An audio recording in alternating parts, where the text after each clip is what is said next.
Dr. Raimundo Cândido Neto, que é advogado, professor de Direito Eleitoral do Instituto Teorias Zavascki, do SESC, Centro de Ensino da Administração Pública, e da ESA, Escola Superior de Advocacia, é ouvidor eleitoral da OAB de Minas Gerais, membro efetivo da Comissão de Direito Eleitoral da OAB Federal, diretor de apoio às subseções da OAB Minas Gerais, com o tema Processo e Procedimento Eleitoral, com a palavra o doutor Raimundo Cândido Neto.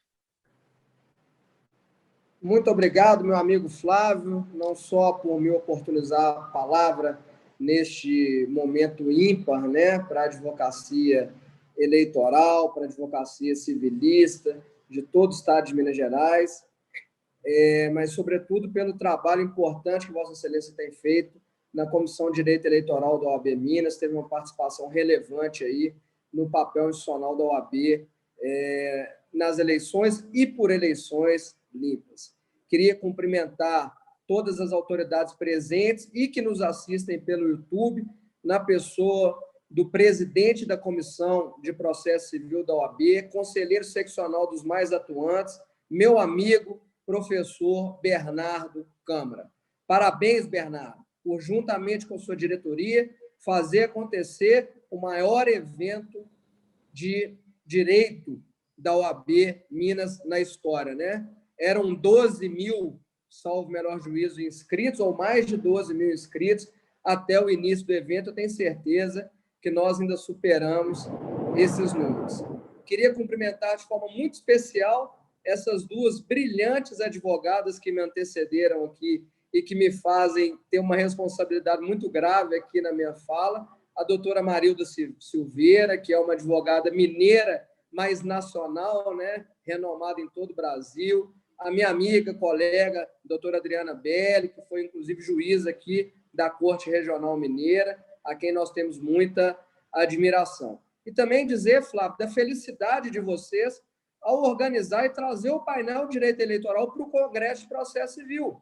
Porque vejam, senhor, as particularidades, até como forma de provocá-los, né? Os processualistas, os civilistas e até os penalistas, das particularidades do processo e do procedimento eleitoral. Nós que atuamos no direito eleitoral, com a advocacia propriamente dita, a gente reclama há muito tempo um código de processo eleitoral que conglomere aí os procedimentos eleitorais, porque eles são esparsos em inúmeras legislações, em inúmeras resoluções. Só para você ter uma ideia, Flávio sabe bem disso, mas os que estão nos assistindo, quando o novo Código de Processo Civil veio a vigir há cerca de 4 anos, havia ali um dispositivo expresso, né?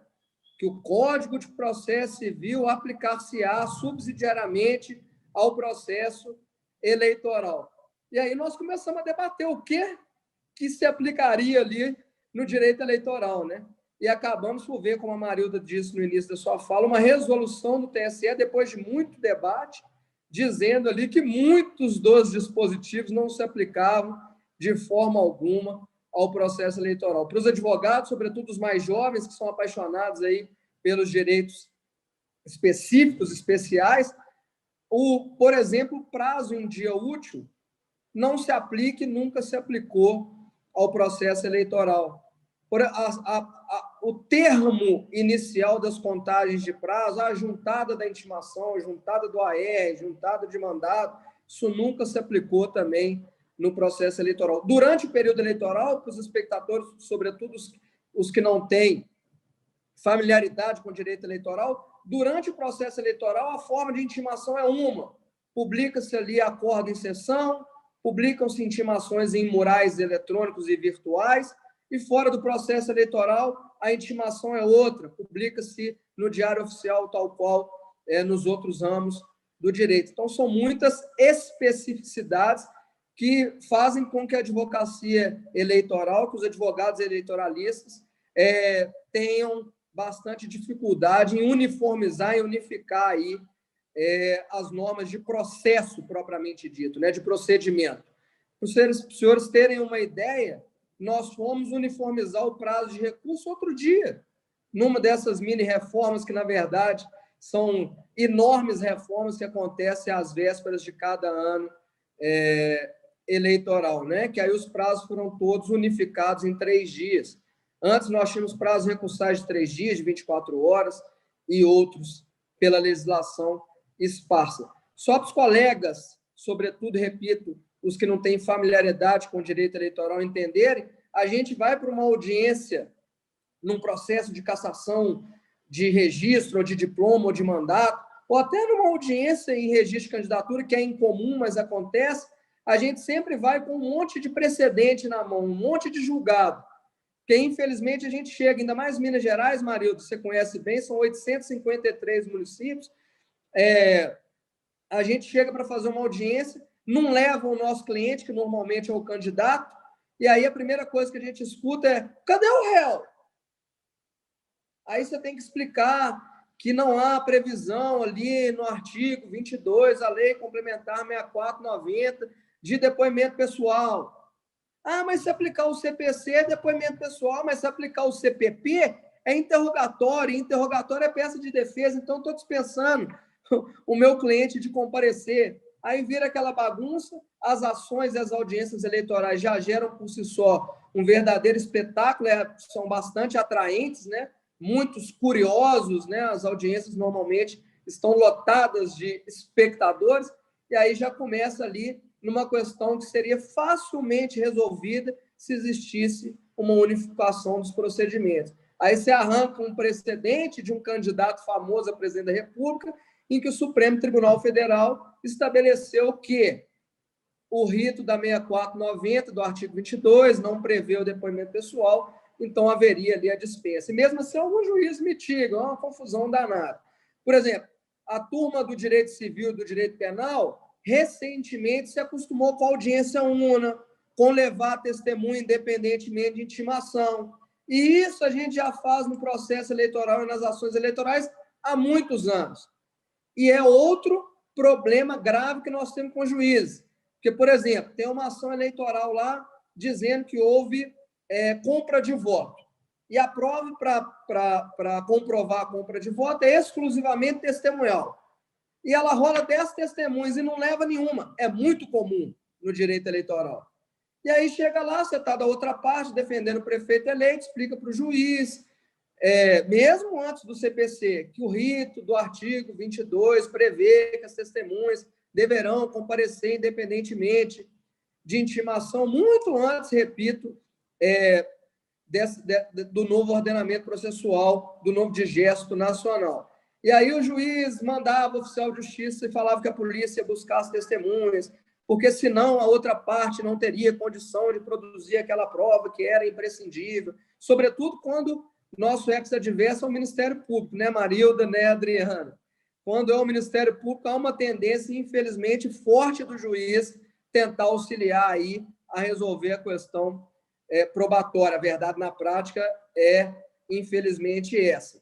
E sem falar quando se usa um subterfúgio do próprio rito do 22, de falar, não, testemunha referida, ou o juiz pode, a seu bel prazer, por um dos incisos que lá consta, determinar a produção de nova prova e acaba adiando a audiência e marcando outras audiências. Bom, mas o que eu queria dizer em relação a esses exemplos práticos é que, para nós, é imprescindível, Flávio, é imprescindível, Bernardo, que haja uma unificação dos dispositivos que tratam do caderno processual, dos procedimentos, dos ritos nos processos eleitorais, e em suas várias espécies. A Adriana trouxe aqui com brilhantismo que lhe é peculiar o processo de prestação de contas. Hoje, a presença do advogado no processo de prestação de contas é indispensável, sob pena, inclusive, daquele candidato ter suas contas julgadas não prestadas, o que acarreta ao candidato gravíssimas e severas consequências, por exemplo, a inelegibilidade por 4 anos, ausência de quitação eleitoral, ficar proibido de emitir passaporte e outras. Agora, num passado recente, como bem disse a Adriana, era um processo administrativo. Aí discutia-se se era prescindível ou imprescindível a presença do advogado.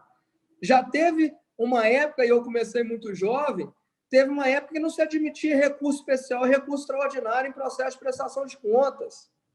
Hoje não, é pacífico, que é um processo judicial, mas cheio de restrição procedimental e cheio de particularidade em relação às outras ações eleitorais. Nós temos aqui ações de impugnação de registro de candidatura, nós temos hoje ações que discutem lá, quando há dissidência partidária, a validade ou não do ato da comissão hierarquicamente ou do diretório hierarquicamente superior ao inferior, para ver se tem validade, se foi cumprida ali a ampla defesa ou os próprios dispositivos do estatuto.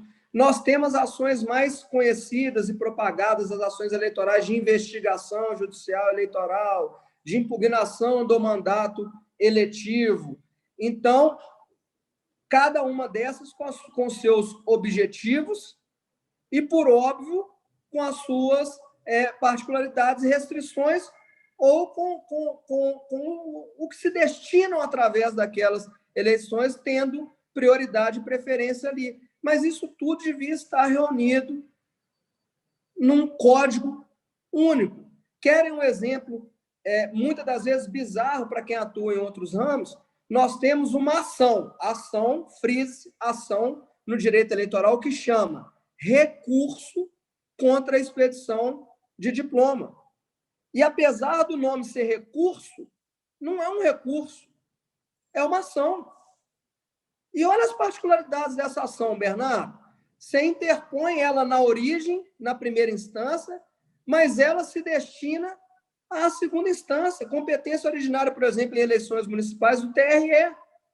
Mas você propõe lá na zona eleitoral de Corinto, de Curvelo, de Diamantina, lá são colhidas as contrarrazões da outra parte, que, na verdade, é a defesa, né? A verdadeira contestação da outra parte, e o processo sobe para o TRE, para aqui, dentro daquele rito, para se discutir efetivamente se há ou não incidência lá, por exemplo, da inelegibilidade superveniente e outras situações a que se destina o recurso contra expedição de diploma. Os senhores querem ver mais uma? Há muitos anos, salvo o melhor juízo, 2007, havia uma discussão nacional no sentido de se exigir, com razão, inclusive, a fidelidade partidária. Porque antes desse marco histórico, a gente via as eleições ocorrerem em outubro e novembro do ano,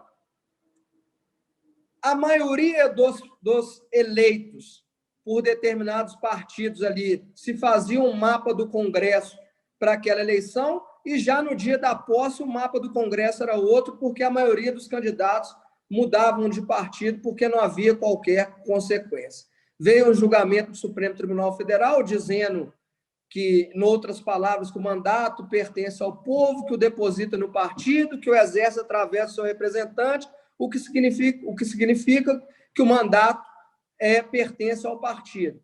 E aí, por meio de uma resolução, a resolução 22.610, o TSE passou a regulamentar um processo de perda de mandato por infidelidade partidária ou por desfiliação sem justa causa. Uma resolução que dizia ali, por exemplo, para quem atua no processo civil, se tem efeito suspensivo ou não o recurso, o prazo para defesa, o prazo decadencial para interposição dessa ação, a possibilidade de produção de prova ou não, a restrição de produção de prova ou não. Então, uma resolução, nesse caso concreto 22.610, trazia todas as normas que regiam aquele processo, aquela ação. A competência, que também é originária na segunda instância, nos TRS.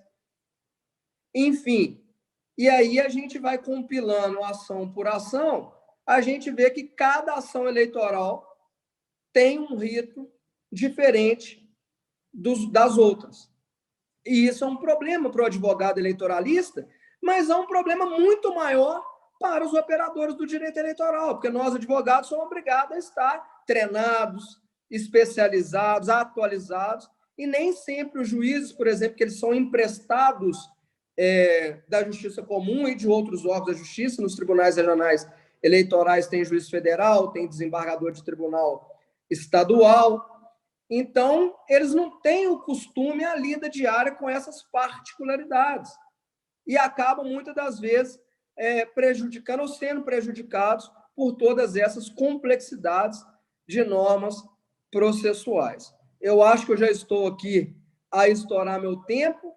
O que eu queria trazer eram muito mais provocações e despertar dúvidas de todos os nossos espectadores, para que, obviamente, entendo curiosidade, venham conhecer esse ramo especial do direito, tão difícil, mas ao mesmo tempo tão apaixonante, tão específico, mas tão prazeroso, que nós todos aqui hoje falamos com muita paixão. Muito obrigado a todos e um ótimo congresso.